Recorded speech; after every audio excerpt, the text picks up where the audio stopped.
नमस्कार दोस्तों, मैं हूं डॉक्टर वीके सिंह।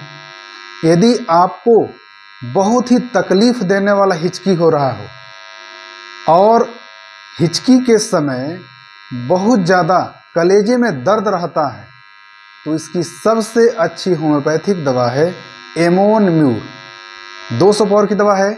आप इसे एक एक बूंद सुबह शाम ले सकते हैं और इसके साथ साथ जिनसेंग मदर टिंचर को आप 8-8 बूंद सुबह शाम ले सकते हैं और हिचकी आपका हमेशा के लिए ठीक हो जाएगा।